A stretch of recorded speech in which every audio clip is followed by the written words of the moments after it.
Ciao Fabri, welcome to the podcast. Hello guys, And we are back. Yes, we are back. It's an interesting week because we did a special episode, the Q&A. We talk about Holland.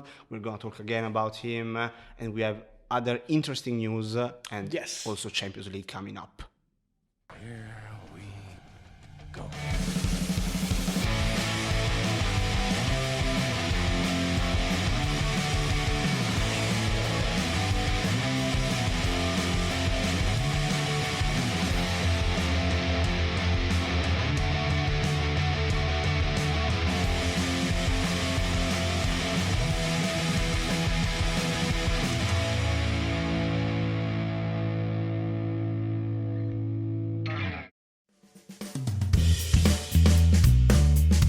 The Here We Go podcast is partnered with Skrill to bring you exclusive football content for free. Go to skrill.com/herewego to find football stories I've shared only with Skrill. Don't forget to bookmark the page. I will be sharing lots more in the coming months.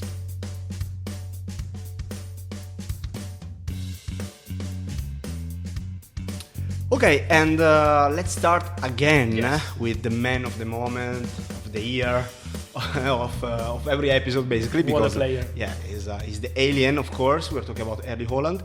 And it was an interesting week, the one we just passed, because there was Mino Raiola going to Barcelona, to Madrid, talking with the clubs. Yes. And then there were a lot of rumors about commissions that Raiola and his father asked. What's the truth? What's behind the scenes about this? Yes, I think it's important to continue talking about Holland and explaining to the people what's going on behind the scenes, also because there's a million of questions about Holland. And first of all, I want to tell you that it will be so long. So don't expect anything to happen in some days. But about the commissions, this is a key point. Because I saw people saying Mino Raiola was denying about the commission and everything. It's not like this. He was just denying, with a tweet last night, that he already agreed a commission from Barcelona or Real Madrid or wherever Holland will go. It's not like this. For sure, Mino Raiola will have a big commission on this deal, as it always happens, not just with Mino Raiola, but with all top agents in the world. So it's something normal, in particular when you do a big deal like the Holland one. But there is still nothing agreed, like 20 million euro, 30 million euro, 40 million euro, 20 to the father, 20 to Raiola. It's not decided yet. You decide this kind of stuff when you meet and when you find an agreement with a club, in this case, Borussia Dortmund. So at the moment, there is still nothing decided on the commissions. He will have a commission, for sure. As always, I repeat, but at the moment, we are not at this stage. It will take time. Remember the position of Borussia Dortmund, because in last hours also Watzke, the CEO of Borussia Dortmund, spoke about it. He spoke about the intention of Borussia Dortmund of keeping the player. My idea is that without the Champions League spot will be so complicated for Borussia Dortmund to keep the player, because Holland has always been so respectful with Borussia Dortmund, always on the pitch, off the pitch, in training, always, never being conditioned by that rumors and everything. But he wants to play the Champions League.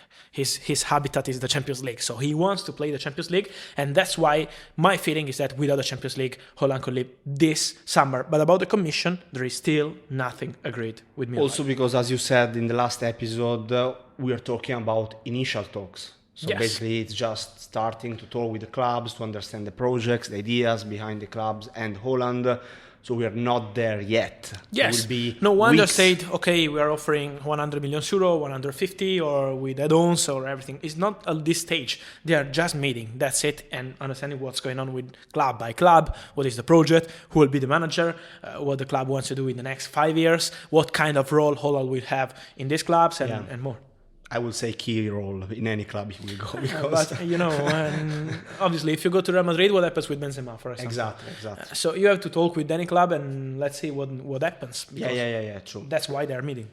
Okay, and there is a key factor you want to explain about Mino Raiola and his meetings in general. You want to tell us something? Yes, and there are two different things to say about it, to take our listeners behind the scenes again with this Holland story and with Mino Raiola in particular too, because he's used to meet with many clubs or with the same clubs many times before moving a top player, and in particular a top young player. It happened with Pogba, it happened with De Ligt. In my opinion, the most interesting one is with Matthijs De Ligt, because he decided like in February to move him from Ajax to a top team in Europe, and he met with Juventus, he met with Paris Saint-Germain, he met with Barcelona, he met with Liverpool, he met with many clubs, and then he decided to move the player to Juventus in July. So it was like negotiation for 6 months before deciding, 5 months before deciding where he was going. So Raiola wants always to understand about the project, always to understand what can happen in the coming years.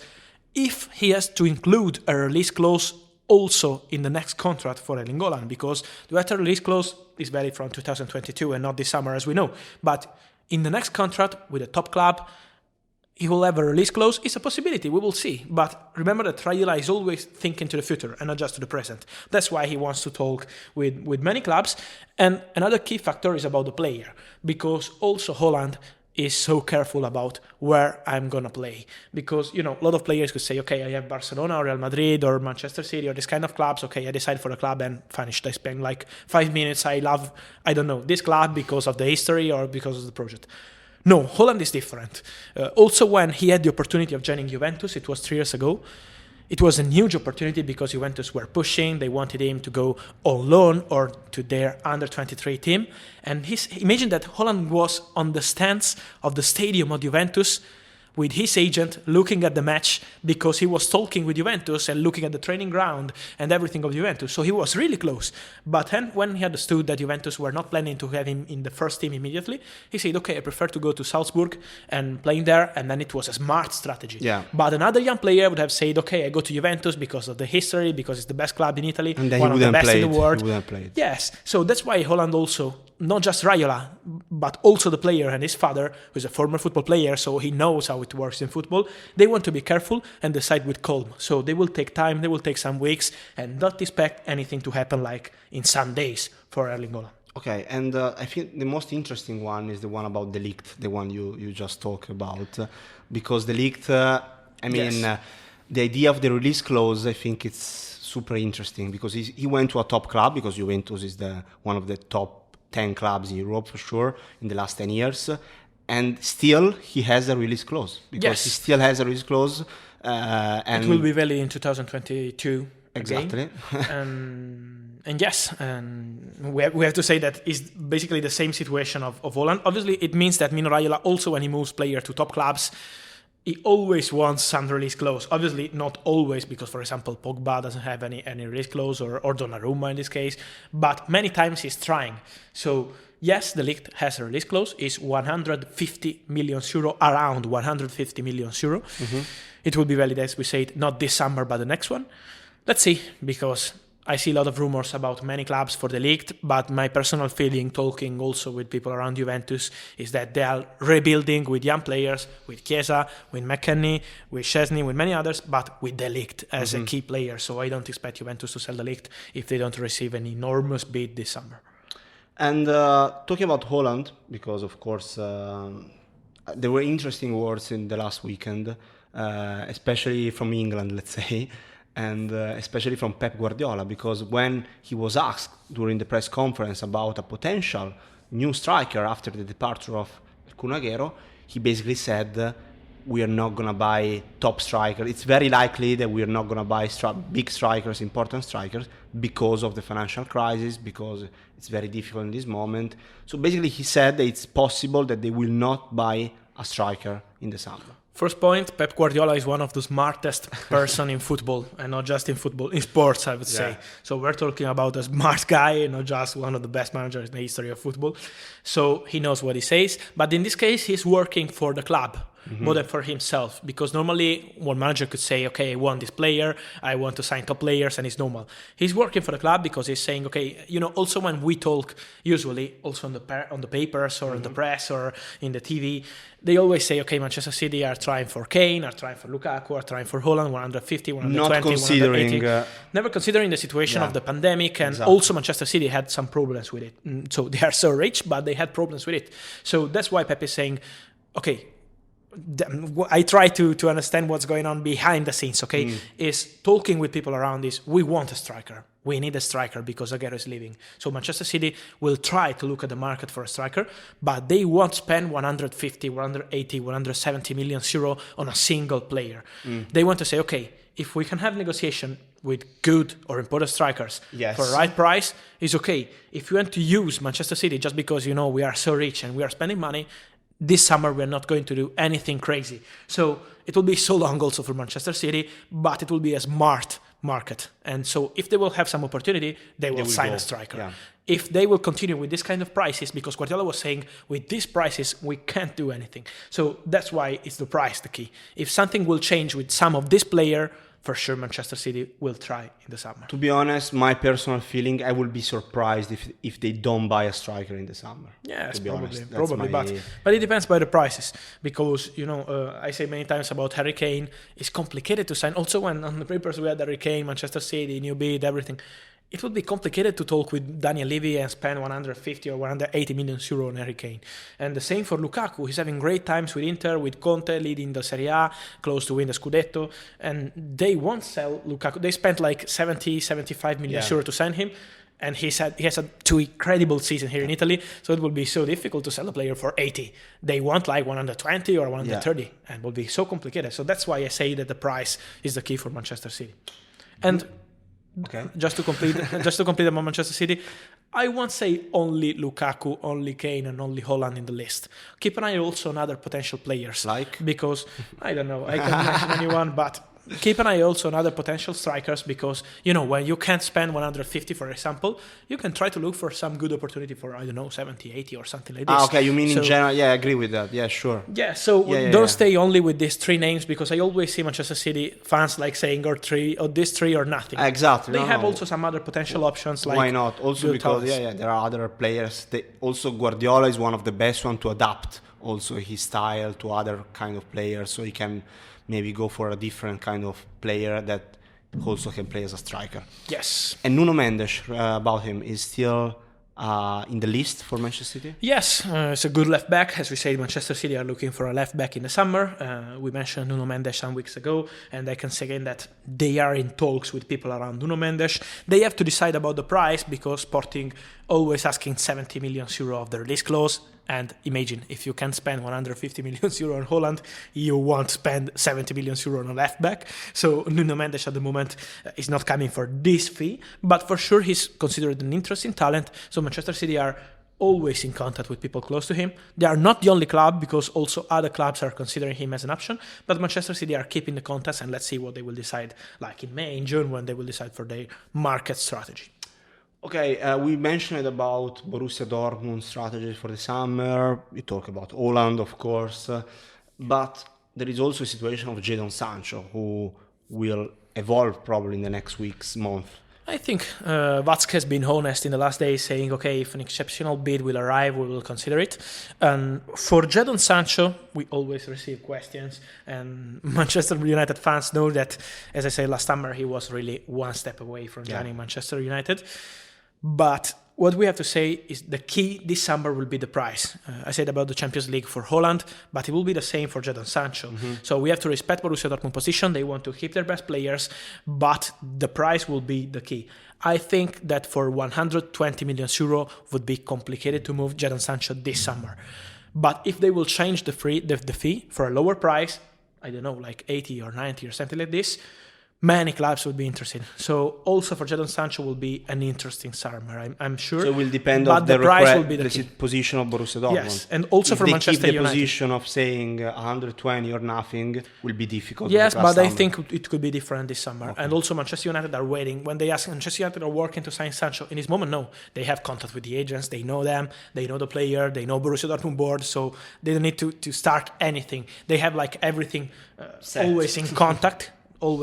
But at the moment there is still nothing decided, because they're waiting for the final price, because the price is the key, not just for Manchester United, for all clubs interested in Sancho.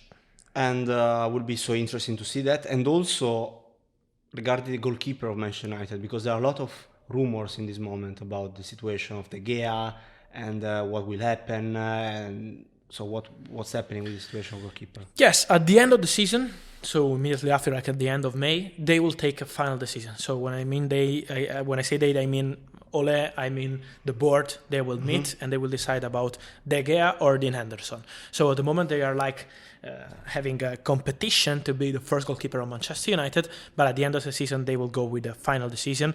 They can't stay with two great goalkeepers fighting for the place, so they will go with just one starting goalkeeper, and let's see if they can sell the other one. In this case, I don't know, with De Gea, at the moment there is still nothing advanced. The goalkeeper market is so complicated this summer, because Paris Saint-Germain are happy with Keylor Navas, Real Madrid are happy with Courtois, Barcelona are keeping Ter Stegen, and Donnarumma is talking with AC Milan, but there is still no agreement, but nothing is moving. That's why I say that it's complicated to say where he could go. A goalkeeper like De Gea, for example, where he could go this summer.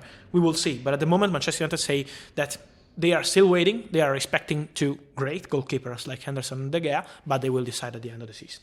Staying in Premier League, there are a lot of rumors about Gabriel Menino all down to Chelsea. Yes. I know that this guy, you love him and you talk about him a lot. No, it was funny because first time that a rumor arrived about Gabriel Menino and Chelsea was on this podcast. Yes. First time in the history of transfers, because I said, okay, Chelsea are scouting the player, but there is still nothing advanced or decided or negotiation. And suddenly nothing.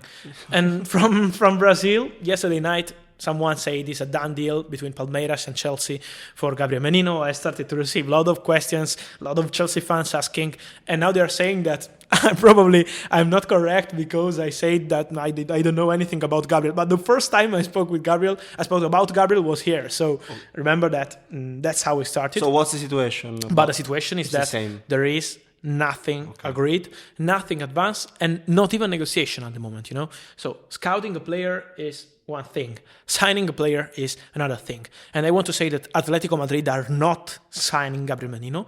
They were scouting him, but they are not signing him.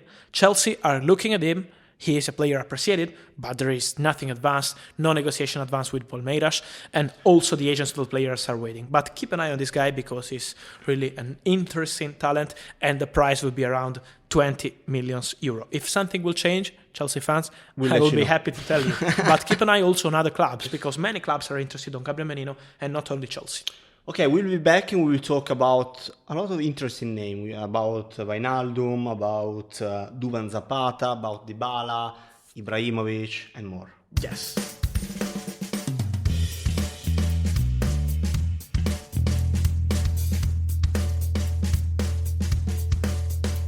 The Here We Go podcast is excited to introduce Skrill, our official sponsor and the payments app for money movers and money makers. With the Skrill app, you can pay online, send money, and buy and sell cryptocurrencies all in a few taps. It's quick, easy, and there is no need to rely on your bank. Depending on where you live, you can get a Skrill card too. The card will be delivered straight to your home address and gives you instant access to your balance in stores, online, or as cash at ATMs. Search for Skrill, spelled SKRILL, and download the app today. Okay, and we are back and we talk about Wijnaldum between Liverpool, Barcelona. What's the situation? What's happening? Yes, because rumors are coming out about, again, Wijnaldum already signing a contract with Barcelona. There is, guys, nothing signed with Barcelona.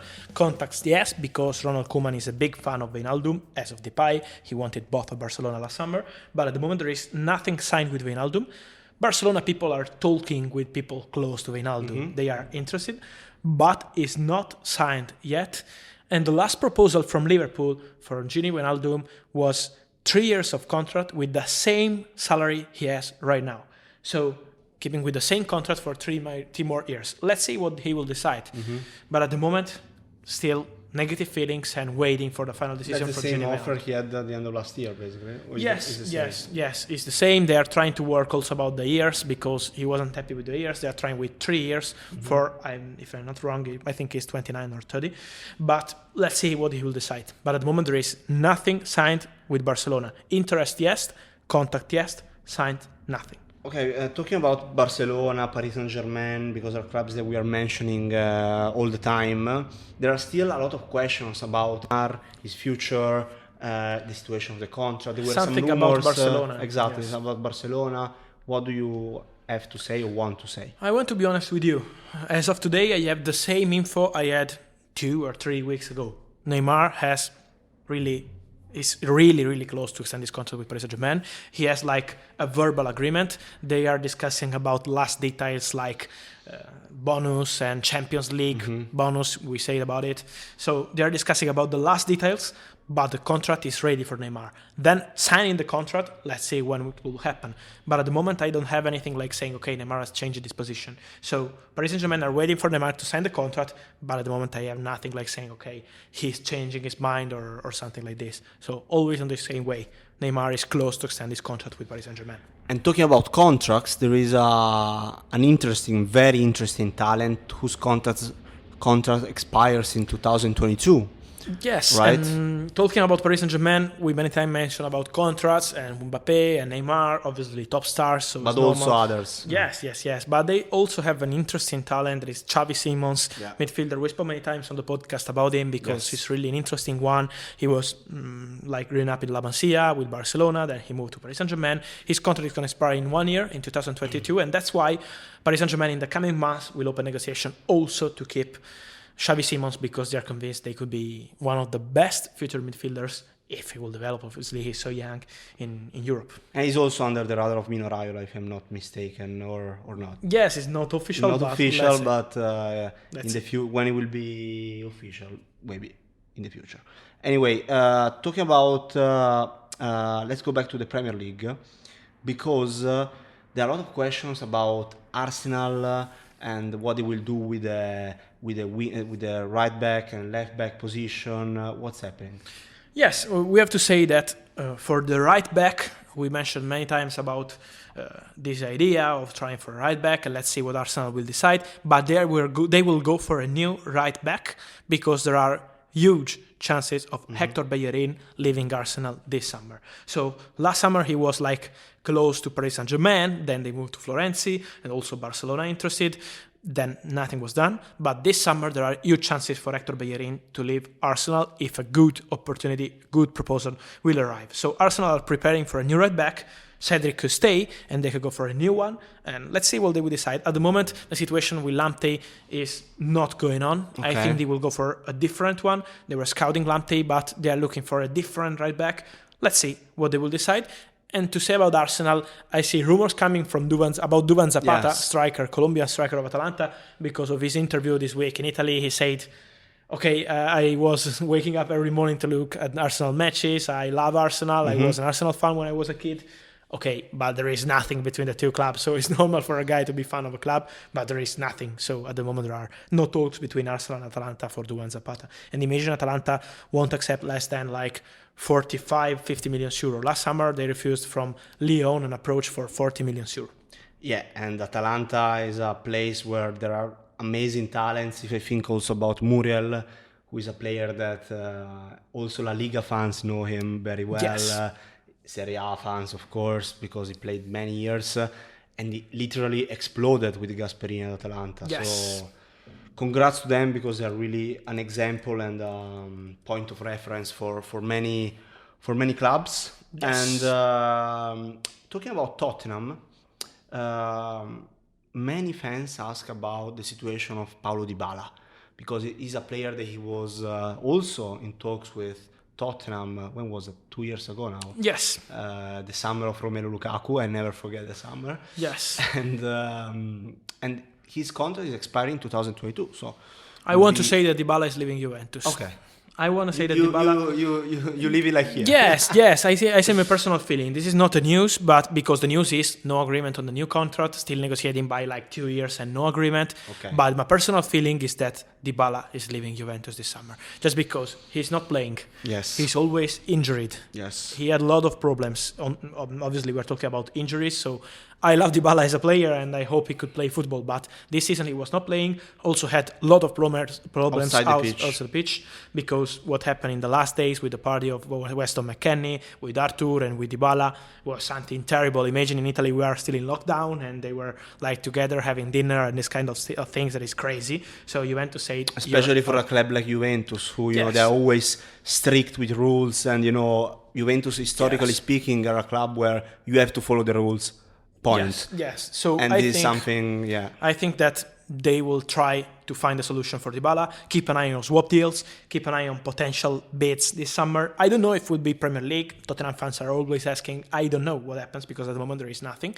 I don't know if Premier League or other countries, but for sure Dybala will be like an opportunity on the market. Also because, as you say, this contract is expired in 1 year, and that's why Juventus, in my opinion, can't ask like 80 or 90 million euro like 2 years ago. Now it's totally different. It's a very interesting deal because, you know, Dybala, if he comes back to the level he was last year, if you remember last season, the one with Maurizio Sarri at Juventus, without Dybala, I don't know if Juventus were going to win the Scudetto. Yes, but Dybala has always been a fantastic player. He needs to be the star.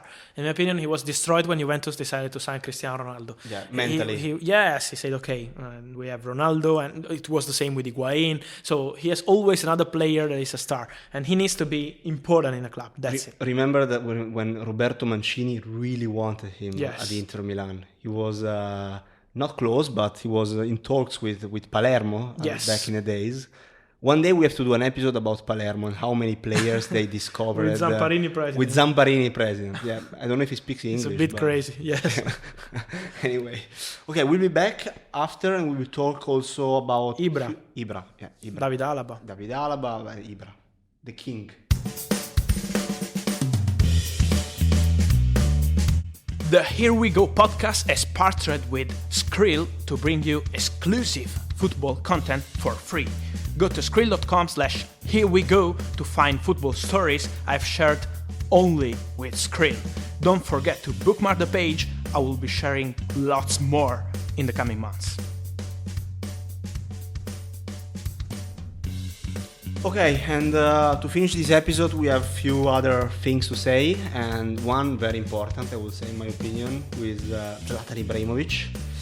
And we said it last week that he was close to renew the contract with AC Milan, and very likely will be happening officially in the next days. It's imminent. He will renew for 1 year. Yes, I don't know when it will be official because I always see we don't say when because I don't know because I'm not a press officer, so I don't know. That's remember, anyone who is listening to the podcast, we never say when because it's we are not paid by clubs. Basically, we don't work for clubs, so we don't know when will be official. But we can say that the agreement is imminent for Ibrahimovic to extend the contract with AC Milan. It will be 1 more season, so 1 year contract. He will be 30 in October, but he's still making the difference here. He's Benjamin Button, as he said. And let's see what happens with the Champions League, because if AC Milan will be in the Champions League, Zlatan back to the Champions League after I don't know how many years would be fantastic. But for sure he wants to stay, and he's staying at AC Milan. Yes. I remember when Mino Raiola was interviewed after he came back to Italy, Ibra, he said it's going to be the last Queen's tour in all the stadiums, around Italy and maybe also around Europe. And hopefully fans will be back in the stadiums very soon, next season, so he can have the last Queen tour because he deserves that. Yes. As I said last week, I couldn't see Ibrahimovic retiring from football in an empty stadium. That's something I couldn't see. I don't know. Why? Because he's not. It's because Ibrahimovic is not Totti. Yeah, I know. That's it. I know. He's not Totti or Del Piero or Zanetti. He's a bit different. So yeah, but in an empty stadium. Yes. I will see Ibrahimovic leaving the stadium, like scoring the last goal. He wanted to do that yes, in an MLS game. In my opinion, Ibrahimovic is not the style of when player. He scored, I don't remember. I think it was the 500 goal in his career. He said after the game, he said if we were not losing the game because they were losing, he scored the 2-1. I already decided before that I was leaving the pitch. That's why, because he's not Totti, and I love this style. I love Totti too. Anyway, David Alaba, what are the updates? Real Madrid getting closer, guys. Really getting closer. We're talking about it from the beginning of January, Yes. but they're really getting closer, working on details with people close to David Alaba. So, as always said, Real Madrid are leading the race. It's not signed yet, but detail by detail, the contract is almost ready. So, David Alaba is getting closer and closer to Real Madrid. And so, let's see what happens in the coming weeks. But Alaba and Real Madrid are really a serious solution for the next season. And to end this episode, something about Zirkzee, because he's a player we covered and followed a lot Yes. during the January transfer window. He was close to join Everton, then he Yes, joined Parma on yes. loan from And Bayern. he had an injury. And so what's happening between Parma and Bayern Munich? I think that Zirkzee will be back at Bayern Munich at the end of the Okay. season. He's been so unlucky because he's a great talent, and Parma have a great project with the president Kyle Klaus, so they're going for young Yes. players. It's not an easy period right now, obviously in Serie A for them, but they're looking at the future with a clear project, and I love it. Well, about Zirkzee, he's been so unlucky with injuries, but Parma still behind him, always with the player, always helping him to be fit and everything. Let's see what happens in the coming weeks, but my personal feeling is that at the end of the season, he will have big chances to come back at Bayern Munich. We will see then in this case what happens, but for sure, Zirkzee is a good talent, and Parma project is an interesting one. And let's see for Bayern Munich what they will decide for many other talents. I love Musiala, and he extended the contract. So. And also Flick future, who Yes. is not, 100% sure yet what will Yes. happen. Thank you so much, Fabri. Thank you for this episode, and we're going to see you next week. Thank you, guys. Bye.